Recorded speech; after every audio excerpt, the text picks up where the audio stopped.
Welcome back to my channel. Today's story takes us straight into the heart of the battlefield Zaporizhzhia, where Putin's massive assault has exploded into total chaos. What was planned as a swift and decisive operation for Russia has turned into one of the most disastrous military blunders of this war. For nearly a week now, the fighting in Zaporizhzhia has intensified beyond anything seen before. Tanks, drones, missiles, and artillery, everything has been unleashed, and the world is watching it unfold in real time. It all began early in the morning. Russian forces launched a large-scale attack across several sectors, pushing deep into Ukrainian territory with hundreds of armored vehicles.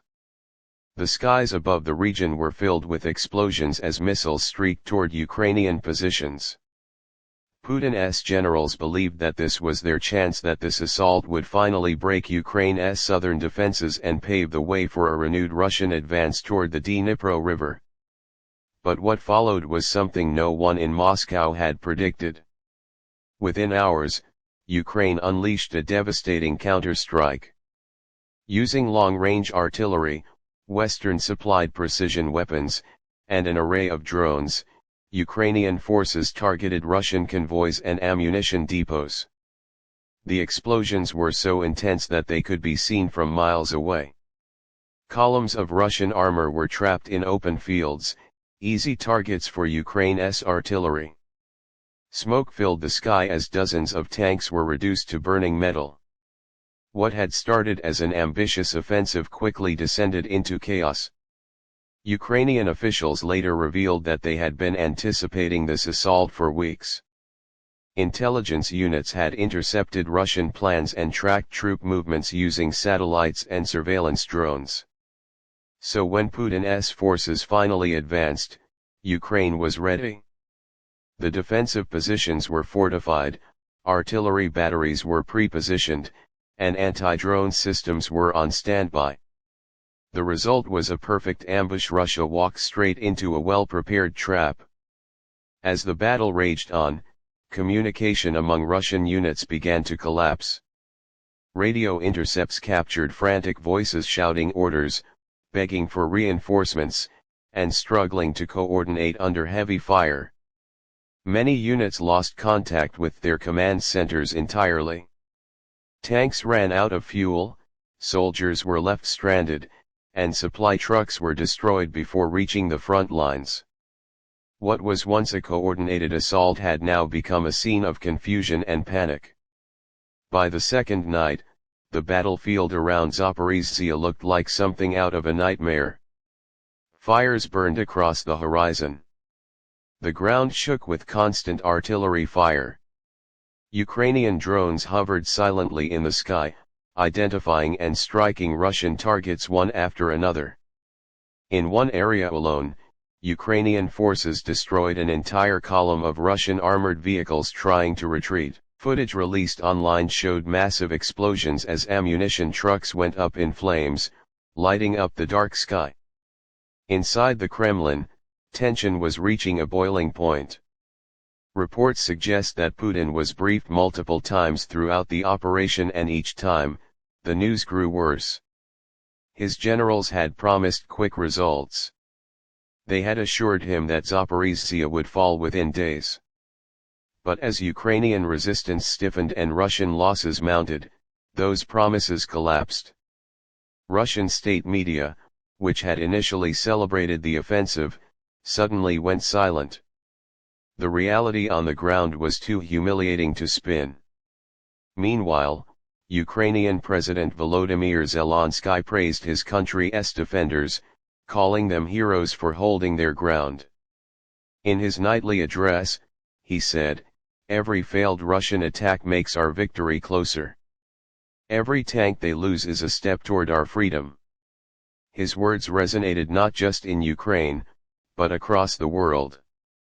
Western nations, impressed by Ukraine's resilience, pledged even more support, more ammunition, more air defenses, and more humanitarian aid.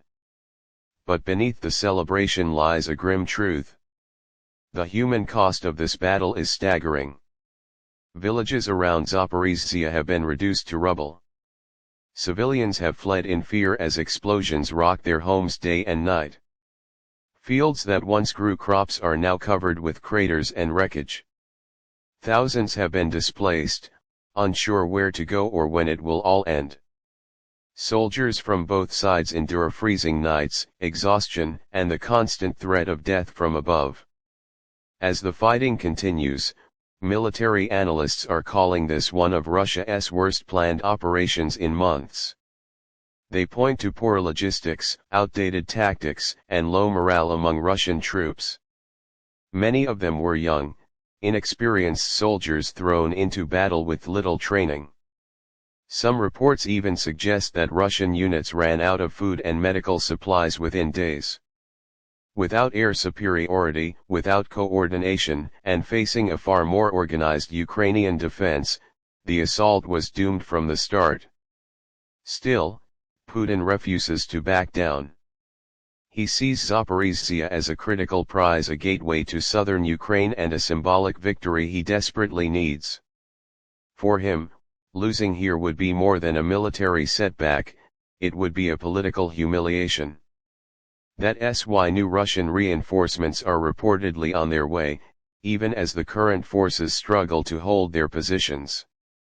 Analysts warn that this could lead to even greater losses because the conditions on the ground remain completely against Russia. Satellite images taken just hours ago show massive destruction across the entire region. Roads are littered with destroyed vehicles. Fields are blackened from fires. And the sound of explosions continues to echo through the distance. Ukrainian forces are advancing cautiously, clearing mines and targeting any remaining pockets of resistance. The once bold Russian offensive has now turned into a desperate fight for survival. In Moscow, the political fallout is beginning to show. Russian military bloggers usually loyal to the government are openly criticizing the leadership. They accuse generals of incompetence, corruption, and sending soldiers to die for nothing. Rumors are spreading that Putin is furious, demanding answers and considering reshuffling his top military commanders yet again. But the deeper truth is clear: no leadership change can fix a strategy that's already broken. This battle has also sent a strong message to the world. Ukraine has proven once again that it can not only defend itself but strike back effectively against a much larger force. The war that Putin believed would end in days has now dragged on for years, draining Russia's economy, military strength, and international credibility. Each failed offensive weakens his grip further both at home and abroad. For the people of Zaporizhzhia, life will never be the same. The land is scarred, the cities damaged, and the memories of this battle will last for generations. Yet, amid the destruction, there's a spirit of defiance, ordinary Ukrainians rebuilding, helping soldiers, and refusing to surrender. Their resilience is what keeps this fight alive. As winter approaches, both sides brace for what's next. The war isn't over, but this battle has changed everything. The Russian army, once feared for its might, now struggles under the weight of its own failures. The Ukrainian forces, smaller but united, continue to defy every prediction. And in the middle of it all, Zaporizhzhia stands as a symbol of courage, chaos, and the high price of freedom. Putin's massive assault was meant to demonstrate power, but instead, it exposed weakness. His army, his strategy, and his command all unraveling before the world's eyes. The chaos in Zaporizhzhia is not just a momentary setback. It's a turning point. A moment that will be remembered as the day Russia's strength began to fracture. And as the fires still burn on that shattered front, one truth remains: no matter how much force Putin throws into Ukraine, he cannot conquer a nation that refuses to bow. The war grinds on, but the echoes of Zaporizhzhia will haunt the Kremlin for years to come.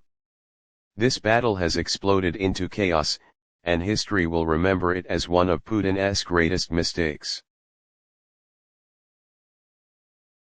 Today, we're diving deep into one of the biggest mysteries of the modern era. Why is Vladimir Putin so obsessed with Ukraine's Donbas region? For years, the world has watched as Russia poured troops, weapons, and propaganda into this single part of Ukraine. But what's the real reason behind it all? The truth goes far beyond politics. It's a mix of power, history, and pure obsession. When Russia first invaded Ukraine in 2014, most people thought it was just about Crimea. But within months, another front opened Donetsk and Luhansk, the two regions that make up the Donbas. Putin claimed he was protecting ethnic Russians there. But if you look closely, that was only part of the story. The Donbas holds something far more valuable than just cultural ties.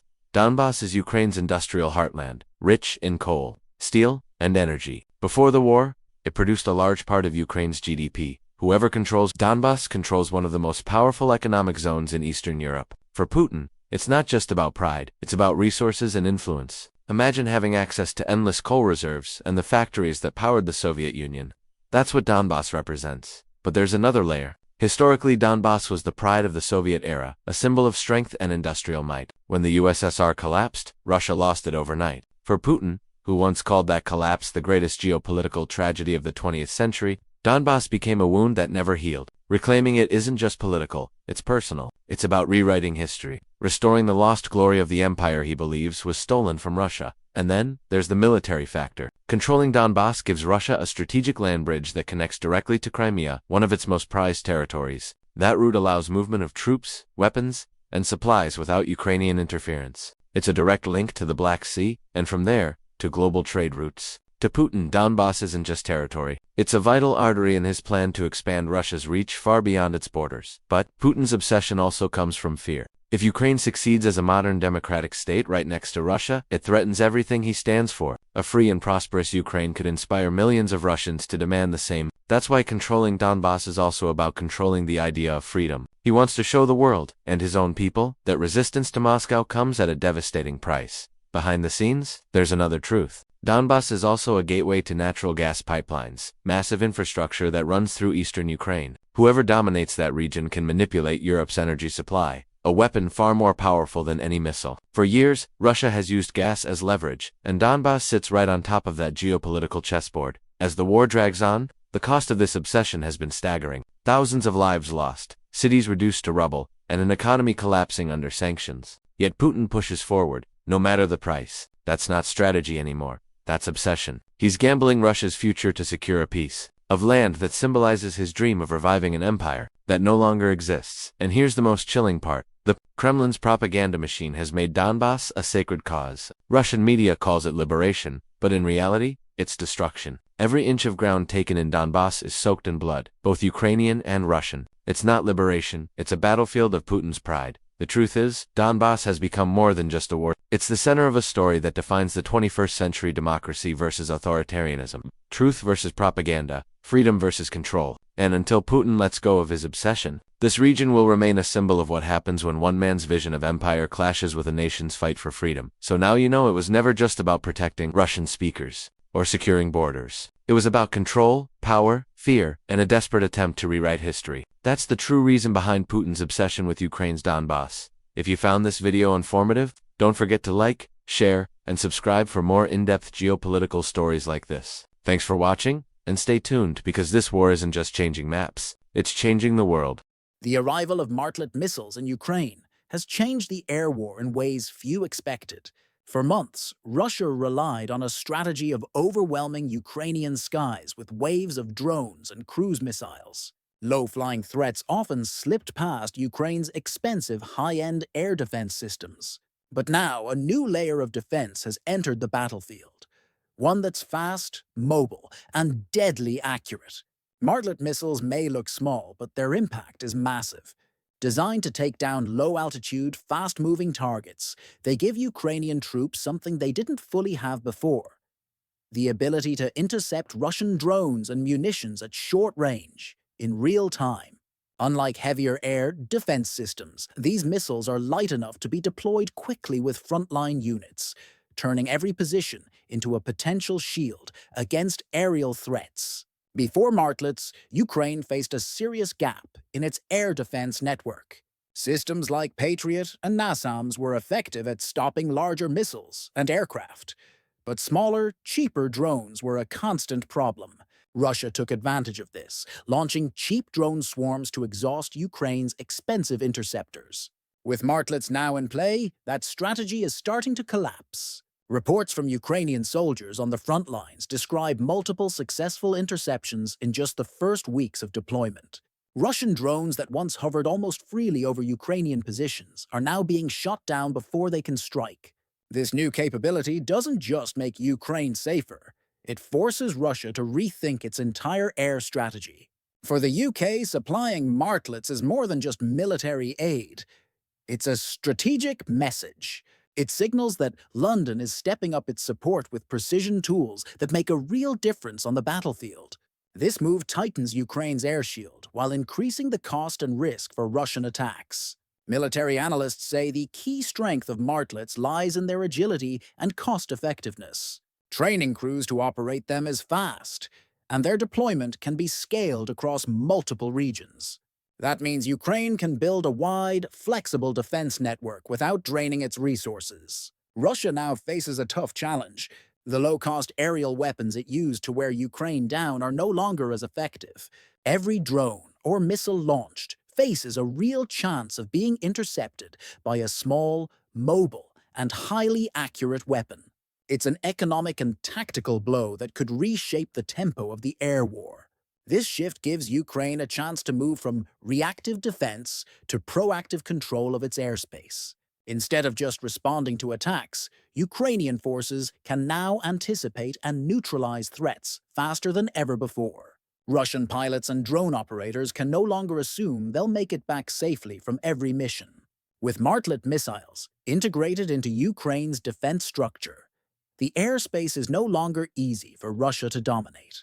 It's a powerful symbol of how advanced technology and strategic partnerships can tilt the balance of power in a modern war. The sky, once a weak point, is becoming one of Ukraine's strongest shields. And for Russia, that means every flight, every drone, and every strike just became a lot more dangerous.